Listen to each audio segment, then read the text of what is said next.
ভারতের মেঘালয়ের গারো পাহাড়ের শিমসাংরি নামক স্থান থেকে সোমেশ্বরী নদীটি উৎপন্ন হয়ে দুর্গাপুরে প্রবেশ করেছে, যার আদি নাম ছিল সমসাঙ্গ। লোকমুখে প্রচলিত অনেককাল আগে সোমেশ্বর পাঠক নামে এক ব্যক্তির দ্বারা এ অঞ্চল দখল হয়ে যায়। পরবর্তীতে তার নামানুসারেই নদীটি সোমেশ্বরী নদী হিসেবে পরিচিতি লাভ করে।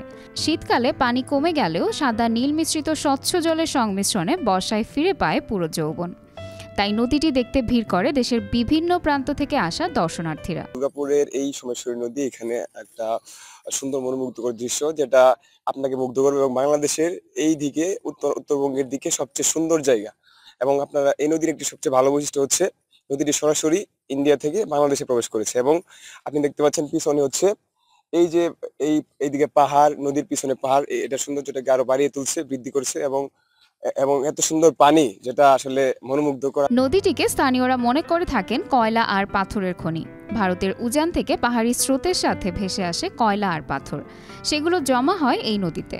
আর প্রতিদিন পানির তল থেকে কয়লা আর পাথর সংগ্রহ করে জীবিকা নির্বাহ করে থাকে নদী পাড়ের শত শত ছিন্নমূল মানুষ। সকালে প্রথমে আসতে হয়, শীতের মধ্যে বয়ে থাকতে হয়, বইয়ের সাথে পরে বাতাসের জন্য নামা যায় না। সকালবেলা এই নামার পরে 10টার দিক দিয়ে আবার নামিয়ে যে যাই তুললাম আধা বস্তা 1 বস্তা, এটি দিয়ে আমরা সংসার জীবন চলে। আর এগুলা তো মনে করেন যে পাহাড় থেকে উনি যে কয়লার পাহাড় আছে এনতে বাঙ্গিয়া, মনে করেন যে বৃষ্টি বাদলের দিন হইলে বাঙ্গিয়া রুঙ্গাই আর কি আইলে পরে আমরা উড়াইয়া উড়ান লইয়া চলি আর কি। নদীর প্রচণ্ড স্রোত আর ভাটি অঞ্চলে বালু উত্তোলনের ড্রেজার বসানোয় এখন আর আগের মতো কয়লা পাথর পাওয়া যায় না, এমনটাই জানান নদী নির্ভর শ্রমিকরা।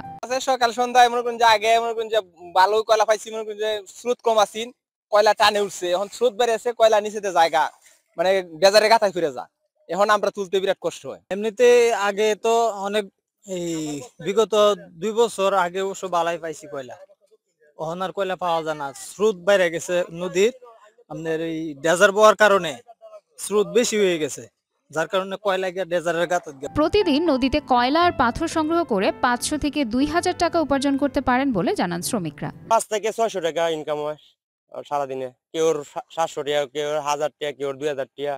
এটা যার ভাগ্যে আল্লাহ তাআলা যতটুকু দিছে ততটুকুই। আমার মনে হয় যে প্রতিদিন 700 থেকে 800 টাকা হয়। যুগ যুগ ধরে সৌন্দর্য ধরে রাখবে সোমেশ্বরী নদী, বেঁচে থাকবে নদী কেন্দ্রিক শত শত পাহাড়ি মানুষের জীবন, এমনটাই চাওয়া সচেতন মহলের।